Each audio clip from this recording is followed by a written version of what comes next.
और दूसरी स्थिति में वो परमात्मा अच्छी आत्माओं को मिलते हैं, वहां से सहशरीर आते हैं जिंदा महात्मा के रूप में, सबको अच्छी आत्माओं को मिलते हैं, उनको अपने से परिचित कराते हैं। फिर वो पुण्यात्माएं भी परमात्मा की महिमा आंखों देखकर आपको सुनाते हैं। लेकिन सबसे बड़ी हमारे अंदर एक कमी रही, जो हम परमात्मा को नहीं पहचान सके, ना उन महापुरुषों की उन वाणी को हम समझ सके जिन्होंने अपने अमृत वाणी में एफिडेविट देकर गए, वो भगवान के विटनेस बने, गवाह बने। हम नहीं समझ सके क्योंकि हम अशिक्षित थे। हमारे पूर्वज जो थे वो श्रद्धालु गणे थे, विश्वासी बहुत थे, क्योंकि जो आत्मा अच्छी होती हैं वो विश्वास प्रत्येक पर कर लेती हैं। और परमात्मा ने आपको शिक्षा इसलिए नहीं दी पहले समय में, यह शिक्षा हमारी सबसे दुश्मन है। यदि हम शिक्षा प्राप्त करके परमात्मा की खोज नहीं करते हैं तो यह शिक्षा व्यर्थ है। इस शिक्षा ने हमें अहंकारी बना दिया और मर्यादाहीन बना दिया, माया का अधीन बना दिया, माया ही जोड़ना एक उद्देश्य मान लिया। कोई भी बच्चा शिक्षा ग्रहण करने के लिए घर से चलता है, उसका उद्देश्य यही होता है, बड़ा अफसर बनूं, घनी कमाई करूं, 2 नंबर की घनी करूं। वो कौन सी ट्रेनिंग है जिसमें तनख्वाह से अतिरिक्त और मिलती है, रिश्वत घनी। IAS बनूं, IPS बनूं, मंत्री बनूं, MLA बनूं, मुख्यमंत्री बनूं, घने माया जोड़ूं। तो क्या मनुष्य जीवन का यही काम था? ये कार्य तो एक गोबर का भूंड करता है, गोबर का भूंड। अगर हमने यही काम के लिए मनुष्य जीवन पाया है तो गोबर का भूंड कैसा होता है? खेतों में पशु गोबर करते हैं और उसको भूंड होते हैं, छोटे छोटे जीव होते हैं, और वो क्या करते हैं, उस गोबर को निकालते हैं, उसमें से उसके गोली बनाते हैं, गोले छोटे छोटे, और उसको धका के उसको रोल करके अपने बिल में भर लेते हैं। उस बिल को गहरा बनाते रहते हैं मिट्टी से खोद खोद के, और उसको गोबर को ठोक लेते हैं, गरोले बना बना के वो गोबर खाते हैं।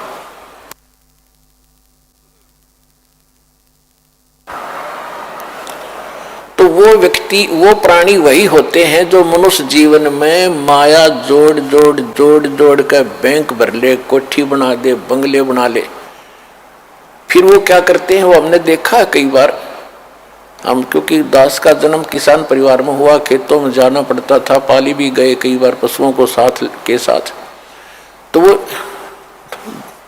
दोनों पति पत्नी भूंड गोबर को इकट्ठा करते हैं, अच्छा मोटा गोला बनाकर उसका, और फिर उसको दोनों धका कर ले जाते हैं, एक आगे से एक पीछे से, और मंडे रहे इतने गोबर पूरा ना खत्म कर लें, कहीं और ना ले जा और कम पड़ जा। और कभी कभी भैंस या गाय के पैर के नीचे आके वो दोनों ही मर जाते थे, वो गोबर धरा धरा रह जाता, इकट्ठा करा बिल में। तो यदि हम मनुष्य जीवन पाकर भी इससे काम लगे हैं, ये मंत्रियों के आप सुनते हो कि क्या इनके कैसी लीलाएं आप सुन रहे हो, किसी पर इतने घोटाले का आरोप है, किसी ने इतने पैसे इकट्ठे कर लिए, और ऐसे ये मंत्री, मुख्यमंत्री, प्रधानमंत्री, कोई हेलीकॉप्टर के उससे दुर्घटना से मर गए, कोई बीमारी से, कोई किसी और हादसे में मारे गए। वो गोबर जो इकट्ठा कराया था सारे जीवन में, वो धन वो यहीं रह गया, कोई ना जाने कौन बरतेगा। और वो भाई की तरह गधा बनकर जिस से वो पैसे ले रखे थे सबके पूरे करेगा, रोएगा असंग जन्मों तक। तुमने उस दरगाह का मैल नहीं देखा और धर्मराज के तिल तिल का लेखा। तो उनको जगाने के लिए तो इसलिए परमात्मा यहां आकर के हमें जगाते हैं, समझाते हैं कि भोली आत्मा, यदि परमात्मा की भक्ति नहीं करते हो और बाकी तुम ये इसी काम लगे हुए हो, तो ये मनुष्य जीवन वाला काम नहीं कर रहे, गोबर के भूंड का काम कर रहे हो। अब बात चली थी शिक्षा के ऊपर कि पहले आप देख रहे हो, दास भी देख रहा, घना लंबा समय नहीं हुआ है। सन 1951 में दास का जन्म हुआ। सन 60 के बाद ऐसा समझण जोगा हुआ, जो बातें आज याद आ रही हैं उसमें क्या प्रक्रिया और कैसे लोग थे, अब इस ज्ञान की रोशनी से उनकी पहचान हो रही है कि पहले शिक्षा कती नहीं थी।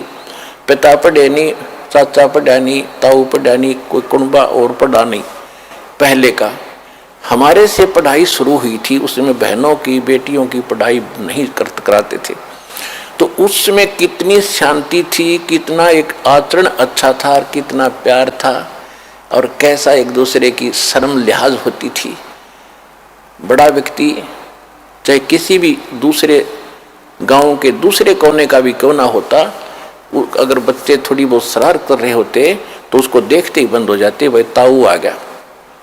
अरीब अब ताऊ चाहे कितना घूमो, गुटी लाकर गलियां बैठे रहे, और कितना व्यवहार बिगड़ गया। माया माया चाहिए, ना भाई बहन का प्यार, ना कितने रिश्तेदारी में लगाव रहा। विवाह पीछे होता है और मुकदमा कोर्ट में पहले जा लेता है। हद होगी भाई, इसी जीवन में अपने लफड़े में जीवन बर्बाद कर जाओगे। इसलिए परमात्मा आपको याद दिला रहे हैं कि मानुष जन्म पाय कर जन नहीं रटे हरि नाम, जैसे कुआ जल बिना फिर बनवाया क्या काम। तो ये ज्ञान कौन देता है? सतगुरु देते हैं। और वो सतगुरु कैसी लीला करते हैं? कबीर भगवान जब स्वयं आते हैं, अच्छी आत्माओं को मिलते हैं, उनको सतलोक ले जाते हैं, फिर वापस छोड़ते हैं, फिर अपने से परिचित करा के और सबको ज्ञान सुनाते हैं। लेकिन उन महापुरुषों के उन गूढ़ रहस्यों को, क्योंकि परमात्मा ने कहा था कि तुम कितना ही कुछ कर लो ये मानेंगे नहीं, क्योंकि इनको ज्ञान ही नहीं है। ये इनके जो मूर्ख गुरु हैं, अज्ञानी, जो शिक्षा जरूर प्राप्त हैं, संस्कृत भाषा अवश्य जानते हैं। अब देखो पुण्यात्माओं, इस भक्त शिक्षा ने कैसा नाश किया है। ये हमारे धर्मगुरु जितने भी थे, ब्राह्मण लोग थे, इनको ही शिक्षा ग्रहण करने का अधिकार था। और शिक्षा किस लिए ग्रहण करने का अधिकार दिया था कि तुम सदग्रंथों को पढ़ो, उनको समझो, वो संस्कृत भाषा में, और फिर हमें बताओ, हम धर्म कर्म ठीक करें, अपना कल्याण करवा लें। और गीता में भी ऐसा लिखा है कि जो विद्वान लोग हैं, वो विद्वान लोग सदग्रंथों को पढ़कर अविद्वानों को सुनाएं। अविद्वान माने, क्योंकि ये विद्वान मानते हैं जिसने शिक्षा है, अक्षर ज्ञान है, और अविद्वान कहते हैं जिसने अक्षर ज्ञान नहीं है, उनको सुनाओ। और यदि अविद्वान यानी अनपढ़, अक्षर रहित, वो अगर विद्वानों की बातों को सुनकर उनके अनुसार आचरण कर लेते हैं तो उनका मोक्ष हो जाएगा। बिल्कुल सही है, पढ़ना जरूरी नहीं था। तो इसलिए परमात्मा ने शिक्षा की आवश्यकता नहीं समझी, क्योंकि वो समय नहीं था पार करने का तुम्हें। अब समय अब आया है। तो उस समय वो जो शिक्षा ग्रहण करते थे ब्राह्मण लोग, ये केवल माया जोड़ना उद्देश्य रखते थे। और काशी विद्यापीठ बनारस में जो बच्चा पढ़कर आता था ब्राह्मण का, उसकी बड़ी महिमा होती थी, और उसी से सभी अपने धार्मिक अनुष्ठान कराया करते थे, अच्छी दक्षिणा देते थे कि बड़ा अच्छा सदग्रंथों का ज्ञाता। तो उन धर्म गुरुओं का एक उद्देश्य बन गया कि माया घनी कैसे बने। इन्होंने माया इकट्ठा करना ही उद्देश्य मान लिया। एक कड़ौली गांव है खरखोदा तहसील के अंदर, सोनीपत जिले में कड़ौली गांव का एक जाट था, निश्चल दास नाम था उसका, किसान का लड़का था। उसने जब वो समझण जोगा हुआ 10-12 वर्ष का, तो उसने उसके मन में प्रेरणा हुई कि भी हमारे जितने भी सदग्रंथ वेद गीता पुराण जो भी हैं ये सारे संस्कृत भाषा में हैं और मैं संस्कृत भाषा पढ़ूं। और ये और जो धर्म गुरु हैं ये तो स्वार्थवश इनको पैसे लेते हैं और अटपट में लगा रखा है। मैं सदग्रंथों को पढ़ूंगा, वास्तविक ज्ञान करा करके फिर सच्चा ज्ञान लोगों को बांटूंगा फ्री में। तो इस उद्देश्य से उसने बनारस काशी विद्यापीठ में प्रवेश पाना चाहा शिक्षार्थ। तो उसके सामने एक समस्या आ गई कि वहां केवल ब्राह्मण के लोग बच्चों को ही, ब्राह्मणों के बच्चों को ही प्रवेश मिलता था। उसके लिए गांव से नंबरदार होते थे, सरपंच नहीं होते थे, उनसे लिखवा कर ले जाना पड़ता था कि इस गांव का ब्राह्मण का पुत्र है, उसको प्रवेश मिलता था। तो उसने एक नंबरदार ऐसे ही अशिक्षित होते थे उसने आप पे लिख लिया कि ये निश्चलदार पुत्र फलाना गांव कड़ौली और ब्राह्मण का बेटा है। उसके दस्तखत करा लिए, वो प्रवेश पा लिया। प्रत्येक कक्षा में प्रत्येक वर्ष सबसे टॉप में आवे, संस्कृत भाषा सीख ली, बहुत अच्छा। जब शिक्षा पूर्ण करके वो चलने लगा तो जो प्रिंसिपल था वहां का, बनारस का जो ब्राह्मण प्रिंसिपल था यानी मुख्य अध्यापक था, शिक्षक था,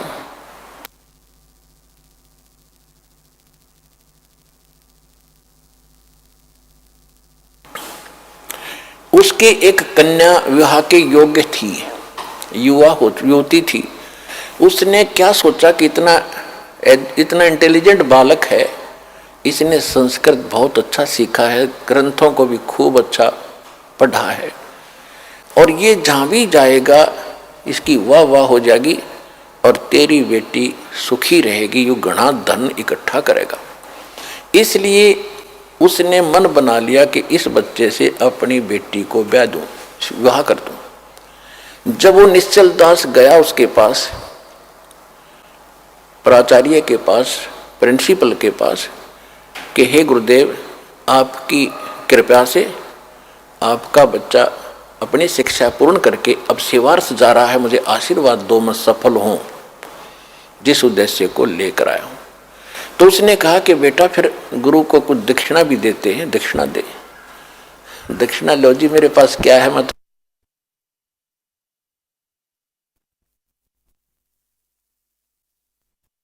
लगा कि वचनबद्ध हो जा। अच्छा जी, वचनबद्ध हो गया। मैं अपनी लड़की का विवाह तेरे से करना चाहता हूं, तुझे करना पड़ेगा। अब यहां फंस गया निश्चल दास धर्म संकट में, क्योंकि ब्राह्मण लोग अन्य जाति से विवाह नहीं करते थे अपनी बच्चियों, बेटा बेटियों का। अगर ऐसा उनको पता चल जाए तो वो हंगामा खड़ा कर देते। तो उसने सोचा ये घर अगर ऐसा हो गया तो गांव में ही विरोध होगा, फिर ये पूरा ग्रुप मेरा विरोध करेगा और बात बिगड़ जाएगी, और मैं ग्रस्त आश्रम अपनाना नहीं चाहता। फिर उसने बताया गुरुदेव, चाहे मुझे सजा देना और ते कुछ भी कहना, मैं एक सच्ची बात बताता हूँ, मैं ब्राह्मण नहीं हूँ, मैं जाट का लड़का हूँ, कड़ौली मेरा गांव है, आप पता कर सकते हो। मैं इस उद्देश्य से आया था कि मैं इस ज्ञान को फ्री बांटूंगा, ये ब्राह्मण लोग इसका मूल्य ले रहे हैं, मैं वो मूल्य नहीं लेना चाहता।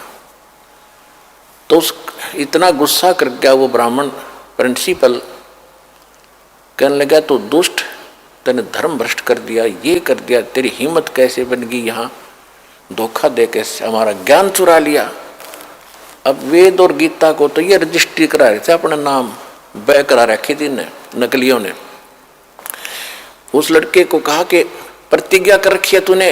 हाँ जी, कि तू कभी संस्कृत भाषा का प्रयोग नहीं करेगा और किसी संस्कृत भाषा में कोई प्रवचन नहीं करेगा और जा सकता है। और तुझे श्राप दे दिया उसने कि तुझे प्रतिदिन एक बार 1 घंटा बुखार बना करेगा ताकि तेरी गलती तुझे सदा याद रहे। तो पुण्यात्माओं, देख उस दुष्ट आत्मा ने, अब ये ज्ञान की कमी, हम किसी को श्राप देते हैं क्योंकि पूर्व भक्ति का धन होता है, उसका श्राप भी फल जाता है। अब तो सारे नकली हो लिए, किसी का श्राप फले ना किसी आशीर्वाद फले, खाली हैं सब। पहले अच्छे लोग होते थे, चाहे किसी जाति के थे, वो पिछले पुण्य कर्मों से परिपूर्ण होते थे, वो किसी को श्राप दे देते, उसको बुरा हो जाता, उसकी पूंजी खत्म होती। आशीर्वाद देते तो भी उनकी पूंजी चोरी होती, नष्ट होती कमाई। इस करके ये यही काल के जाल में उलट पुलट होकर यहीं फंस गए। अब इससे निकलने के लिए हमें ज्ञान की आवश्यकता थी। अब उस वहाँ से जो वो निश्चल दास जी आगे, अब उसके सामने समस्या होगी कि ज्ञान तो मैं प्रचार करूँगा लेकिन संस्कृत प्रयोग में नहीं करूँगा। उसने क्या किया कि फिर दादू पंथ, एक दादू साहब हुए हैं जिनको परमात्मा कबीर जी मिले थे। अब परमात्मा ने क्या किया है, वो अच्छी आत्माओं को मिलते हैं और उनको अपना कुछ झलक देते हैं जिसको ये दिखता है कि ये तेरे अनुकूल चलेगा। तो दादू जी को परमात्मा मिले, आंखों देखकर आए और फिर दादू साहब ने कबीर भगवान की बहुत महिमा गाई।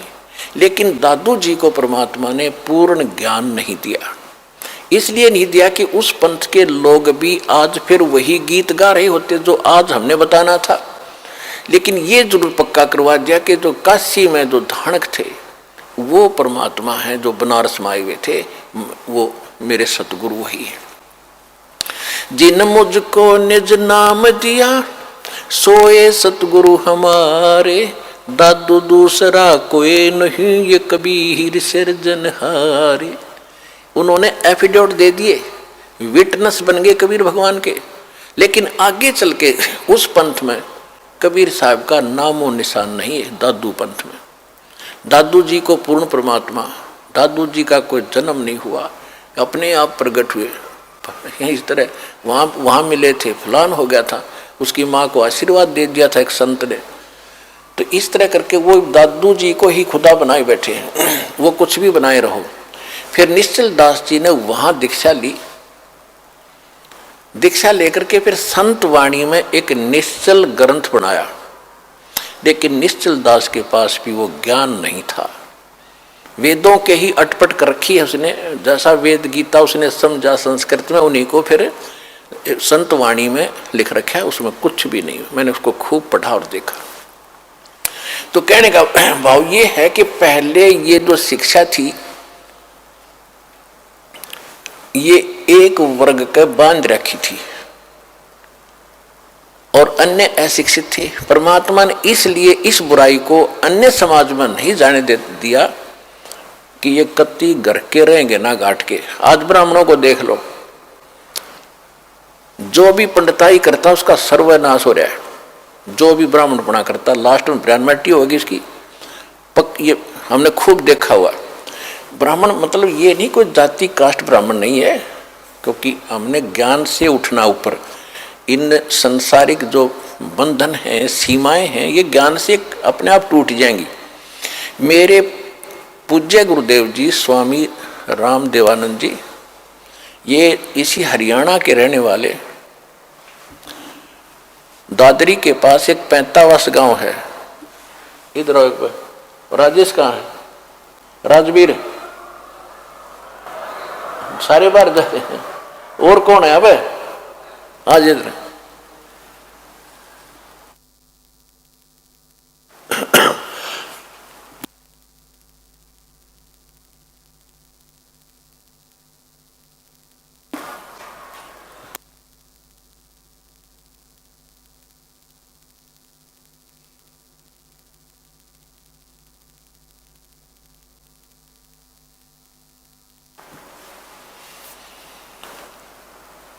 तो परमात्मा ने मेरे पूज्य गुरुदेव जी जो ब्राह्मण थे, जाति से ब्राह्मण थे, कर्म ब्राह्मण नहीं था। यानी ब्राह्मण ग्रुप में, ब्राह्मण समुदाय में जन्म हुआ था उनका।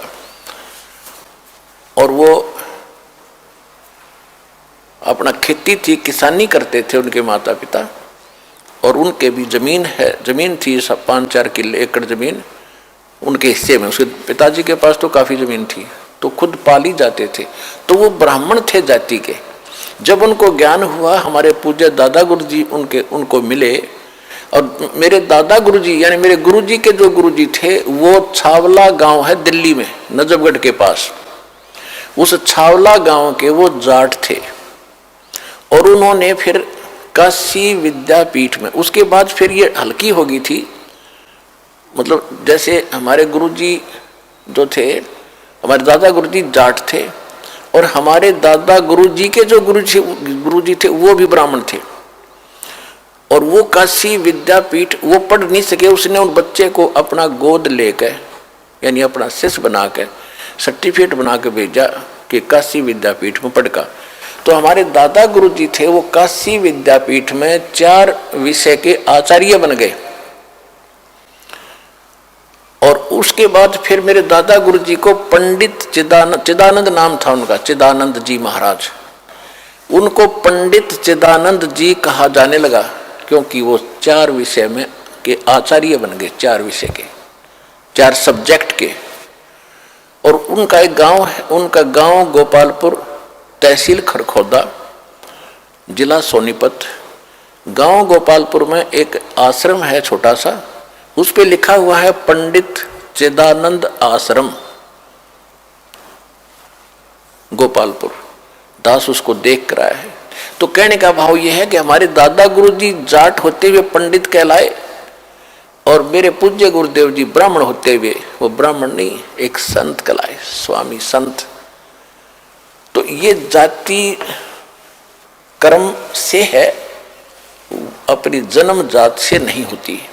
जैसे आज कोई भी लड़का, जैसे हमने देखा एक जाट, और जहाँ दास सर्विस करता था नहर विभाग में, वहाँ चिनाई का काम करता था, राजमिस्त्री कहलाता था, राजमिस्त्री। और गांव में भी उसने राजमिस्त्री कहते थे, जाट होते हुए भी।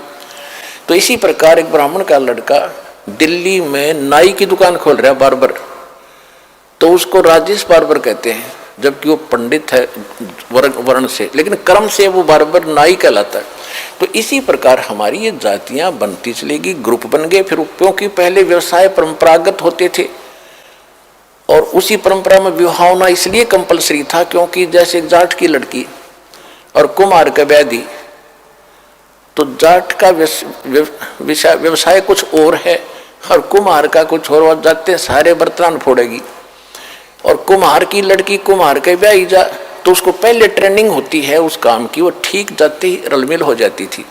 इसलिए हमारा विवाह अपने वर्ण में ही अपने होना कंपलसरी था, अनिवार्य था उस समय। इसी तरह किसान की लड़की किसान के ब्याही जाती थी, तो वो काम से पहले ट्रेंड होती थी, झगड़े ना बढ़ते, काम खराब नहीं होते थे। तो अब समय बदल गया है, व्यवसाय भी काफ़ी बदल गया है, तो इसमें अगर इंटरकास्ट शादी होती है तो कोई दिक्कत नहीं, क्योंकि हम मनुष्य हैं, हम एक पिता के बच्चे हैं, और हमारा एक ही उद्देश्य है, यहाँ से मोक्ष कराना और सतलोक जाना, वहाँ कोई झगड़ा ही कोई नहीं। तो इस प्रकार हमने इस काल के जाल को काटना है, हर तरह से इसको कंडम करना है, सच्चाई को ऊपर लाना है। तो कहने